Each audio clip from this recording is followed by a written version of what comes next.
আল্লাহ বারবার ডাক দেয়া বলছে, তোরা মুসলমান হয়ে কবরে ঢুক, আর দুনিয়াতে থাকা অবস্থায় কখনো যদি সেজদায় পড়ে 30, 40, 50 বছরের গুনাহের কথা তোরে নিজেই আমার কাছে বলতে হবে, তোরে নিজেই বলতে হবে, কারোর কাছে যাওয়ার দরকার নাই।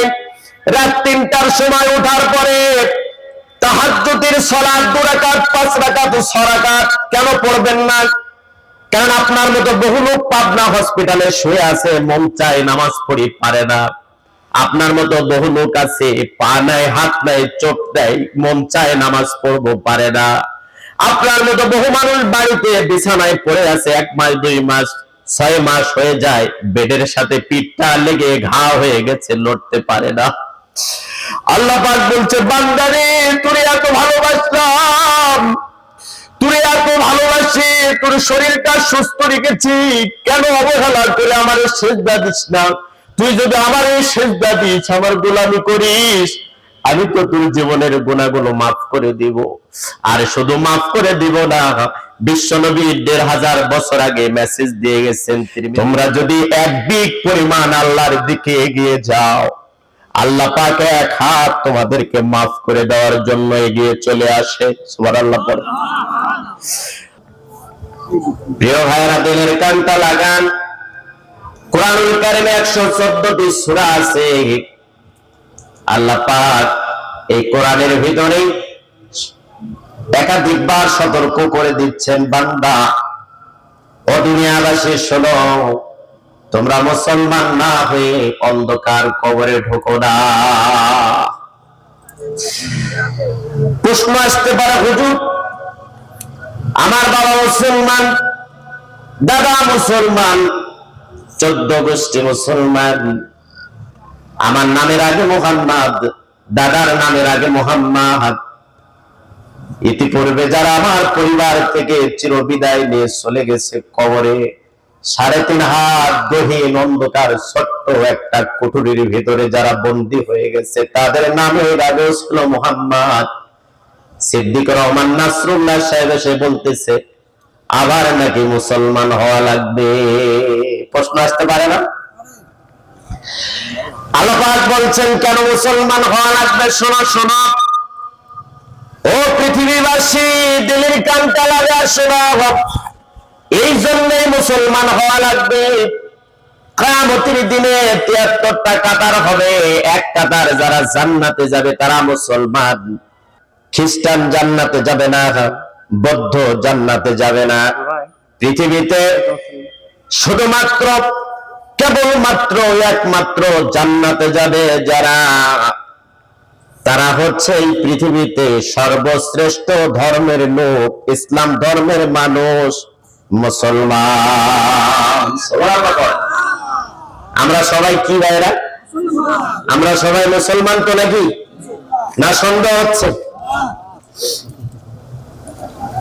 প্রিয় ভাইয়েরা, যখন স্বাধীনতার জন্য বাংলার দামাল ছেলেরা যখন অকাতরে জীবন দিয়ে লাল সবুজের পতাকাটাকে ছিনিয়ে নিয়ে এসেছিল, ওই সময় নদী পারাপারের সময়ও অনেক হিন্দু ভাইয়েরাও কিন্তু বিপদ আর মুসিবত বুঝতে পেরে তারাও কিন্তু অনেক সময় কালেমা পড়েছিল, ঠিক কিনা বলেন? জিজ্ঞাসা করা হলো, ভাই আপনি হিন্দু মানুষ কালেমা পড়েন কেন? বলে, খেলার নাম বাবাজি, যদি কালেমা না পড়ে তাহলে পরিস্থিতি প্রেক্ষাপট তো ভালো নয়। যে মার শুরু হয়েছে, যে টর্চার শুরু হয়ে গেছে, হিন্দু না মুসলমান সেইটা দেখবে না, আপাতত কালেমা পড়ে জীবন বাঁচায়, ঠিক কিনা বলে? এই জন্য জীবন বাঁচানো মুসলমান হলে হবে না। নির্যাতন, নিপীড়ন, জেল জুলুম, হামলা মামলা, গুম, ফাঁসির মঞ্চকে যারা পরোয়া করবে না, পাবনার মুসলমান একটু জোরে যদি মেঘ আসে, মেঘ লাগায়, যদি কালো ঘন ঘটা শুরু হয়ে যায়, তাহলে তো আমরা হিন্দু যেমন বিপদে পড়ে কালেমা পড়তো, যদি একটা পরিস্থিতি খারাপ দেখা যায় তাহলে কিন্তু আমরা জয় শ্রীরাম বলে কিন্তু হাঁক মারার চেষ্টা করি। ঠিক কিনা বলেন? মুসলমান তো তারাই আজান হওয়ার সাথে সাথে মসজিদের সাথে যাদের বেল লটকানো থাকবে তারাই তো মুসলমান। এই জন্য আল্লাহ পাক বারবার বলছেন মুসলমান হয়ে কবরে এসো। যারা মসজিদে যেতে পারলো না, বাইনাল আবদি ওয়া বাইনাল কুফরি তারকুস সালাত, নামাজ হচ্ছে মুমিন আর মুসলমান আর কাফেরদের মধ্যে পার্থক্যকারী। এই জন্য নামাজ আমাকে আজান হওয়ার সাথে সাথে নামাজ পড়তে হবে, মসজিদে ছুটে যেতে হবে, কারণ মুসলমানদের অস্তিত্ব হচ্ছে নামাজ। যে ব্যক্তি আজান হওয়ার সাথে সাথে মসজিদে যায় না, এরকম হাজার তাফসীর মাহফিলে যদি হাত তুলে বলে আমি মুসলমান, নামের আগে মুহাম্মদ, দাদার নামের আগে মুহাম্মদ, বাবার নামের আগে মুহাম্মদ, কিয়ামতের ময়দানে ৭৩ কাতারের প্রথম কাতারে তার জায়গা হবে না। ঠিক কিনা বলে? এই জন্য ১ নম্বরের কথা হলো মসজিদের মাহফিল এই এলাকাবাসীর জন্য তার রহমত। মাঝে মাঝে মোবাইল দীর্ঘ সময় চলার কারণে যেমন ব্যাটারি লো হয়ে যায়, চার্জ থাকে না, ক্যামেরা চলতেছে, কি কথা হচ্ছে রেকর্ড হয়ে যাচ্ছে, প্রিয় ভাইরা, এটা দীর্ঘক্ষণের একটা মেয়াদ আছে, নির্দিষ্ট সময় আছে। ওই সময় পর্যন্ত ব্যাটারির চার্জ থাকবে, তারপরে ব্যাটারি আর চার্জ থাকবে না, ব্যাটারি লো দেখা দিবে, টিম টিম করবে কয়েকটা।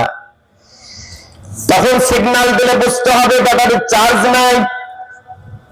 আজকের এই মনোহরপুর মাহফিলটা কেন দেওয়া হয়েছে? এই এলাকাবাসীর জন্য একটা নাজাতের জায়গা। এলাকাবাসী হুজুর আসবে, আলোচনা করবে, কোরআন হাদিস থেকে আলোচনা শুনে তারা ইমানের ব্যাটারিতে চার্জ করে নেবে। এই জন্য এই ধরনের মাহফিল কিন্তু হওয়ার প্রয়োজন আছে না? প্রিয় ভাইরা, মুসলমান কারা? মুসলমান যারা হবে তারা মসজিদের সাথে বেল লটকানো থাকবে, আজান হওয়ার সাথে সাথে মসজিদে ঢুকবে। শুধু মসজিদে ঢুকবে না, ওই মসজিদের জন্য যদি জীবন দিতে হয় তারা জীবন পর্যন্ত দিয়ে দিবে।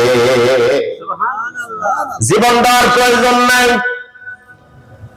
ইন্নাল্লাহা আশতারা মিনাল মুমিনিনা আনফুসাহুম ওয়া আমওয়ালাহুম বিআন্না লাহুমুল জান্নাহ। আল্লাহ পাক বলছেন জীবন দেওয়ার প্রয়োজন নাই। তোমরা যদি আত্মা জান্নাতে প্রবেশ করতে চাও, জান্নাত কয়টা? সবাই আওয়াজ করে বলেন, জান্নাত কয়টা? 8টা। এখানে কিন্তু আমরা সবাই জানি জান্নাত হচ্ছে 8টা, কিন্তু জান্নাত আসলে মূলত একটি, আর দরজা হচ্ছে 8টি। সুবহানাল্লাহ বলেন। একটা হল রুম, বিশাল হল রুমের যেমন আপনাদের মসজিদের দরজা কিন্তু একটি নয়, কয়টি বাউল ভাই? 3টি। মসজিদের দরজা 3টি, তাহলে কি 3টি মসজিদ নাকি? মসজিদ একটা, কিন্তু দরজা হচ্ছে 3টা। জান্নাত একটা, কিন্তু এর ভিতরে স্পেশাল কিছু দরজা আছে। জান্নাতুল ফেরদাউস হচ্ছে সবচাইতে স্পেশালি জান্নাত। আবার কিছু আস্তে আস্তে দুর্বল জান্নাত আছে, কমা জান্নাত আছে। যেমন A+ আছে, গোল্ডেন প্লাস আছে, বি গ্রেড আছে, এ গ্রেড আছে, এমন যেমন পরীক্ষার ফলাফল আছে। জান্নাত একটাই, কিন্তু 8টা গেটের কারণে এর মান কিন্তু সব গেটের একরকম নয়। সবচেয়ে চূড়ান্ত ভিআইপি গোল্ডেন প্লাস যে দরজা, সেটা হচ্ছে জান্নাতুল ফেরদাউস। সুবহানাল্লাহ পড়া। প্রিয় কলিজার টুকরা পাবনাবাসী, দিনের কাল লাগান। তাহলে 1 নাম্বার হলো যে মসজিদটা আমরা নির্মাণ করার জন্য, সুন্দর করার জন্য, টাইলস করার জন্য 2টা উদ্দেশ্য কিন্তু আমরা মাহফিল করি। আওয়াজ দিয়ে বলেন কয়টা উদ্দেশ্য? আজকের মাহফিল দেওয়ার উদ্দেশ্য হচ্ছে 2টি।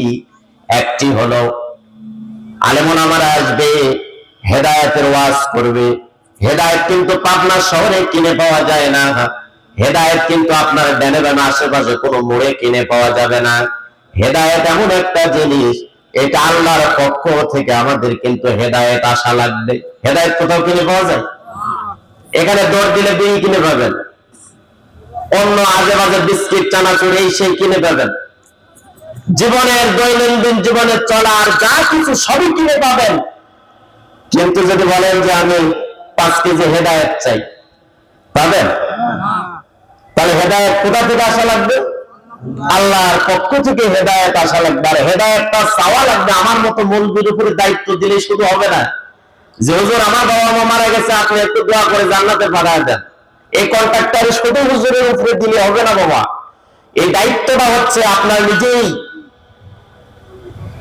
শয়তান যখন আল্লাহ পাকের কাছে চ্যালেঞ্জ করলেন, আল্লাহ তোমার কোন বান্দাকে আমি জান্নাতে যেতে দিব না, ওপেন চ্যালেঞ্জ করলেন। আল্লাহ পাক ডাক দিয়ে বললেন, শয়তান শোন শোন, পাবনার মানুষ না, নাটোরের মানুষ না, সিরাজগঞ্জের মানুষ না, কুষ্টিয়ার মানুষ না, তাম পৃথিবী, শুধু বাংলাদেশ না, ভারত না, চেচনিয়া, বসনিয়া, ফিলিস্তিন, Algeria, Somalia, Palestine, Malaysia, Kuwait, Dubai, Saudi Arab না, তাম পৃথিবীতে যতগুলো দেশ আছে যেখানে আমি আল্লাহর পাগলেরা আছে, 30 বছর, 40 বছর, 50 বছর ধরে গুনাহ করবে, অপরাধ করবে, একদিন কখনো যদি আমার ভয় কলিজার ভিতরে পয়দা হয়ে যায়, শয়তান শোন, আমার ভয়ে যদি কখনো রিকশাটা বন্ধ করে মসজিদে ঢুকে পড়ে, ব্যবসা বিজনেসে শাটারটা নামায় দিয়া মসজিদের দিকে যদি আমার কোনো পাগল দৌড় দেয়, আর ফজরের নামাজ, জোহর, আসর, মাগরিবের নামাজ, ওই বান্দা যদি মসজিদে ঢুকে তওবার মতো তওবা করে, ইয়া আইয়ুহাল্লাযীনা আমানু তুবু ইলাল্লাহি তাওবাতান নাসুহা, আওয়াজ দিয়ে বলেন আল্লাহু আকবার। আল্লাহ কত ভালোবাসে।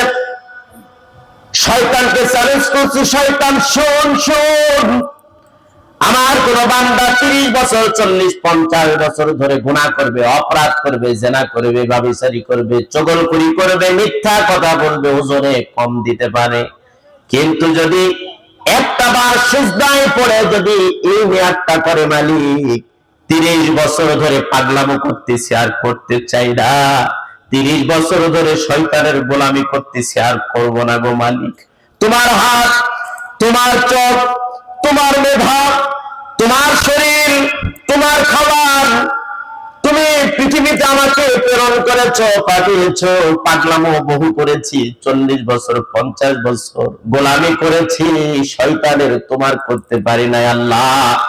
আজকে আসরের সালাত আদায় করে সিজদায় পড়ে সুবহানা রাব্বিয়াল আ'লা 3 বার বলার পরে বান্দা যখন সিজদায় চলে যায়, ওই মাথাটা আল্লাহর জমিনে থাকে না, ওই মাথাটা সরাসরি আল্লাহর পায়ের উপর পড়ে যায়। সুবহানাল্লাহ, আওয়াজ করে বলেন সুবহানাল্লাহ। আল্লাহ পাক ডাক দেওয়ালে, পৃথিবীবাসী শোনো শোনো, হতাশ হওয়ার কারণ নাই, টেনশনের কারণ নাই, বিচলিত হওয়ার কারণ নাই, উৎকণ্ঠিত হওয়ার কোনো কারণ নাই। বান্দা ভুল করেছ, পৃথিবীর কেউ তোরে মাফ করতে পারবে না, হুজুর মাফ করতে পারবে না, মুফতি সাহেব মাফ করতে পারবে না, খানকা শরীফের কোন পীর সাহেব মাফ করতে পারবে না। পৃথিবীটাই এখতিয়ারে, ক্ষমতায়, যোগ্যতায়, অ্যাবিলিটি পৃথিবীর কাউরে দেওয়া হয় নাই। হেদায়েতের ফ্যাক্টরি হচ্ছে আরশে আজমে, মাপ আসবে সেই ফ্যাক্টরির থেকে। আল্লাহ বারবার ডাক দেয়া বলছে, তোরা মুসলমান হয়ে কবরে ঢুক, আর দুনিয়াতে থাকা অবস্থায় কখনো যদি সিজদায় পড়ে 30, 40, 50 বছরের গুনাহের কথা তোরে নিজেই আমার কাছে বলতে হবে, তোরে নিজেই বলতে হবে, কাউর কাছে যাওয়ার দরকার নাই। রাত 3টার সময় ওঠার পরে তাহাজ্জুদের সালাত 2 রাকাত, 5 রাকাত, 6 রাকাত কেন পড়বেন না? কারণ আপনার মতো বহু লোক পাবনা হসপিটালে শুয়ে আছে, মন চায় নামাজ পড়ি, পারে না। আপনার মতো বহু লোক আছে, পা নাই, হাত নাই, চোখ নাই, মন চায় নামাজ পড়বো, পারে না। আপনার মতো বহু মানুষ বাড়িতে বিছানায় পড়ে আছে, 1 মাস, 2 মাস, 6 মাস হয়ে যায়, বেডের সাথে পিঠটা লেগে ঘা হয়ে গেছে, লড়তে পারে না। আল্লাহ পাক বলছে, বান্দারে তোরে এত ভালোবাসলাম, তুই এত ভালোবাসি, তোর শরীরটা সুস্থ রেখেছি, কেন অবহেলা করে আমার সেজদা দিস না? তুই যদি আমার এই সেজদা দিস, আমার গোলামি করিস, আমি তো তোর জীবনের গুনাহগুলো মাফ করে দিব। আর শুধু মাফ করে দিব না, বিশ্বনবী ১৫০০ বছর আগে মেসেজ দিয়ে গেছেন, তোমরা যদি এক বিগ পরিমাণ আল্লাহর দিকে এগিয়ে যাও, আল্লাহ পাক এক হাত তোমাদেরকে মাফ করে দেওয়ার জন্য এগিয়ে চলে আসে। সুবহানাল্লাহ। ও পৃথিবীবাসী শোনো, কোন মানুষ যদি হাঁটতে থাকে, চলতে থাকে, আল্লাহ পাক তাকে ক্ষমা করে দেওয়ার জন্য দৌড়াতে থাকেন। সুবহানাল্লাহ বলেন।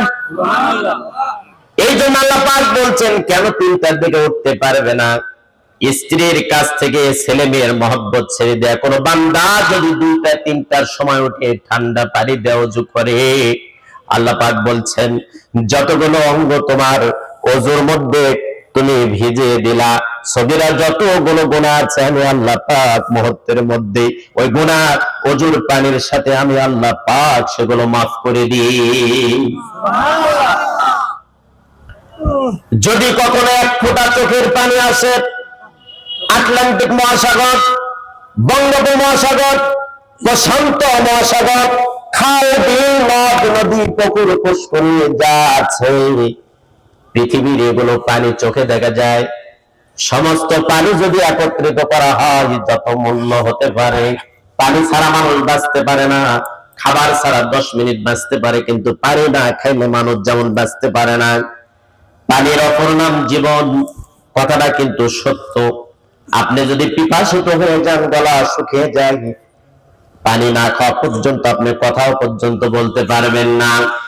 দুনিয়ার যত পানি দেখতেছেন, এই পানির মর্যাদা, এই পানির গুরুত্ব একরকম, কিন্তু আল্লাহ পাক আমার আপনার চোখের ভিতরে আটলান্টিক মহাসাগরের চাইতে বেশি পানি দিয়েছেন, প্রশান্ত মহাসাগরের চাইতে বেশি পানি দিয়েছেন, নদী, নালা, খাল, বিল, পুকুর, পুষ্করির চাইতে বেশি পানি দিয়েছেন।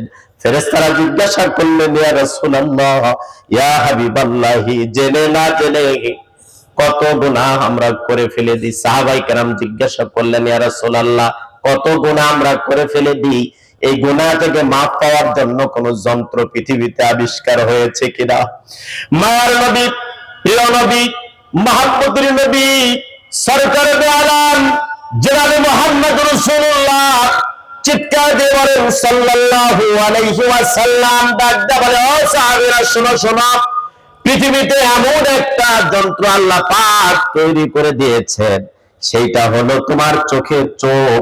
যতগুলো অঙ্গ আছে তোমার শরীরে, যতগুলো দামি দামি পার্টস আছে শরীরের ভিতরে, সবচাইতে তোমাকে 2টি চোখ আল্লাহ পাক দিয়েছে। ওই চোখটা ভিজে জাহান্নামের ভয়ে কোরআনের কথা শুনে, তাফসীর মাহফিলে গিয়ে, ওয়াজ মাহফিলে গিয়া, বক্তা মুফতি সাহেবদের লেকচার শুনে, ইসলামিক কনফারেন্সে গিয়া যদি তোমার দিল নরম হয়ে যায়, জাহান্নামের আগুনের ভয়ে একটা ছোট্ট কবর নামক বাক্সের ভিতরে ঢুকে যাওয়ার আগে আগেই যদি তোমার চোখ ভিজে ভিজে এক ফোঁটা চোখের পানি যদি নাকের ডগায় চলে আসে, শোনো শোনো, তোমার জীবনে তুমি কি এমন পাপ করেছো, আল্লাহ পাকের কাছে তওবার মতো তওবা করতে পারলো এক ফোঁটা চোখের কারণে 50, 60, 100 বছরের গুনাহ আল্লাহ পাক মুহূর্তের মধ্যে ক্ষমা করে দেওয়ার যোগ্যতা রাখে। تبارك الذي بيده الملك وهو على كل شيء قدير।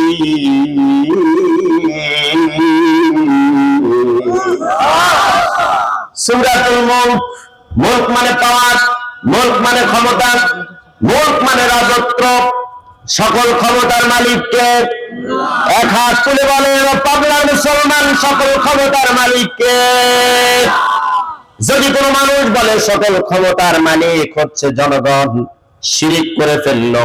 কিয়ামতের দিনে তাকে ডান্ডা বেরি পরায়া ফেরেশতারা পিটায়া হাঁকায়া জাহান্নামের মধ্যে ঢোকাবে। তুমি কত নাম্বার ক্ষমতার অধিকারী হইছো ও বেটা? আল্লাহ পাক, কুলিল্লাহুম্মা মালিকাল মুলক তুতিল মুলকা মিম্মান তাশা। আল্লাহ পাক আমাদেরকে ক্ষমতা দেন, আবার ক্ষমতা ছিনিয়ে নিত, কিন্তু আল্লাহ 1 মিনিট সময় লাগে না, ঠিক কিনা বলে? এরা বিশ্বাস হয়? আমরা মনে করেছিলাম কি যে হয়, কত মানুষ আমাদেরকে বলতো হুজুর কি এমন দোয়া করেন, দোয়ার তো কোনো টেম্পারেজ নাই।